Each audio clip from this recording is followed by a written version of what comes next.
Anish, first of all, congratulations, happy birthday. As an early gift for you, you had to find a way to break Jan's very solid repertoire. How did you tackle that? Well, no, I was just thinking, my best Grandchester was, I think, 2015, if I'm not mistaken. And it's been like almost 10 years. Back then, I was invited to studio because I was winning games. Now I'm invited because it's my birthday. So I was thinking, we've come a long way. But no, I think he mixed up the move order. There was one very interesting moment. I remember knight d4 was, it was inaccurate. And We saw you on the camera. You were kind of surprised by this move. When you first saw this knight No, but the thing is, when you are analyzing with the computer through all these equalities, because it's unbearable. You're analyzing through all the equalities, and then you see there's a mistake somewhere. And you see it's like 0.30, 0.40, and you're like, oh yes, if he goes there, I'm going to crush him. And then you come to the board and he makes that move, and you first think, okay, I'm probably winning. And then you start calculating, and you don't see anything. Then afterwards you come back and the computer shows you the line that you should have played, which you saw. But it's just 0.30, but at home you're thinking, I'm going to crush. So it's the same story here. I saw the move knight e5, and I thought in the worst case he goes rook a8, and I was also thinking about knight c3. I'm very curious. Wait, knight d7. Knight takes d7. Yeah, just have knight d7. Okay, that's embarrassing. That's embarrassing. So no, he just has to go rook a8. Or I think he said f, but I thought rook a8. Yeah, knight d7, rook d7. I collected the bishop pair, but I don't see how to consolidate. And that's also what he said as well.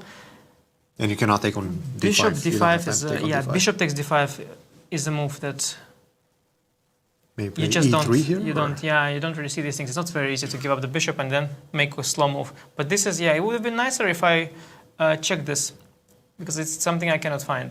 Bishop d5 and bishop e3 sequence. But if I had checked it before, because I think I have checked.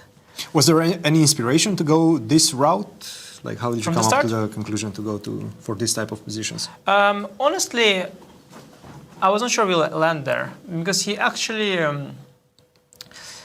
if you look carefully through his games in the candidates, because he started with Abbasov and he ended with Fabi. Yes. I think he was sort of in two must-win games at the start and at the end. So I thought that his repertoire got a little bit more funky than it was when he prepared for the World Championship matches. So I was kind of hoping that he prepared something more fun than this. And I thought, okay, if this happens, I'll play it. I think fundamentally Jan is not really this kind of player, to play this boring endgames with black. Like, he learned to do that, of course. He's a gifted player, but I think at heart he's, is this Grünfeld Neidorf kind of spirit. Yeah, I thought against Jan it could be okay, and I did get something. So you were hoping once the candidates are over, he's going to go back to his basics, let's say. Well, no, I thought he would be a bit sharper maybe as well. But no, I was happy with this as well. So I thought, okay, against this more solid line of Catalan, you cannot, you can sacrifice a pawn like Pragg and play these crazy positions. But okay, that doesn't always work. So no, I think the opening was fine. It's just that, you have to make like couple of really precise moves and then get a stable advantage, and then I can play. But finding these very precise moves without the computer is very hard. And I played this Prophylactic Rook B1 and I missed something very embarrassing. Like, it's really embarrassing. But I think I was thinking about knight e3 or knight e5, all kinds of moves, but they don't work at all. Because here the knight is not even trapped. And I realized rook d8 is the biggest problem. And I was trying to trap the knight, like, in fact, knight a5 is also possible, and then it's even closer to getting trapped. Like, I was trying to trap the knight for a while with a move like rook b2, and then it is sort of hanging or trapped rather, but I couldn't really make it work. I think rook d3 was my issue, and it just always comes out. And it's also a bit dangerous, right? If you miss something, yeah. And also, I think the most awkward was that I missed the knight of 3 check from afar. Like, I thought he has to retreat. So I thought, I have all these possibilities, but then after q1, knight f6, we get a position which is theoretical position where my rooks are on f1 and a1. So I'm up 2 tempi. But these extra moves, and I spent so much time, I was trying to make use of these 2 tempi. But the thing is that rook has to go to d1 and to c1. No, but they have to go to d1 and c1. And whether they are on f1 or e1, a1 or b1, doesn't matter. So these 2 extra tempi, and I was trying to find some very sophisticated way where maybe the fact that e2 is protected or b4 is useful. So I was trying, like, there was a line, for example, I can play bishop e3. Knight g4 is probably the issue, but yeah, no, actually knight g4, yeah, now there's b4, knight e3, f e3, you know, and I have this extra b4, so I was thinking that maybe this is winning.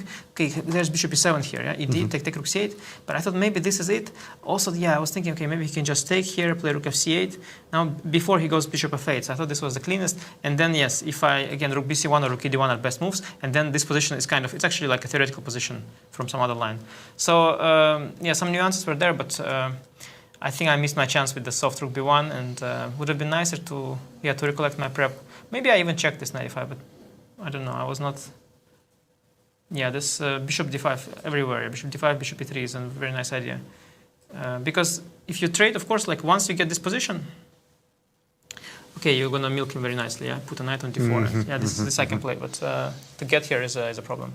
Well, Anish, any plans for tonight to celebrate the birthday, or still in competition mode?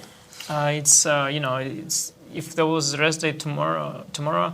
I mean, anyway, how am I going to celebrate is a big question, but at least I could, you know, feel the celebration inside me, inside my heart. But it's hard to feel celebration inside your heart when you're playing Pragnananda with black the next day. You know, you got to make up your minds against all his possible options. Oh, yeah. Maybe he'll sacrifice the c4 pawn again. I mean, I'm already sweating. Yeah, so hard to feel warm and fuzzy about your birthday. Yeah? Well, you have plenty of time to get ready for Prague. Go do that for the moment. We'll take a look at the standings after this result. As we see, Fabiano still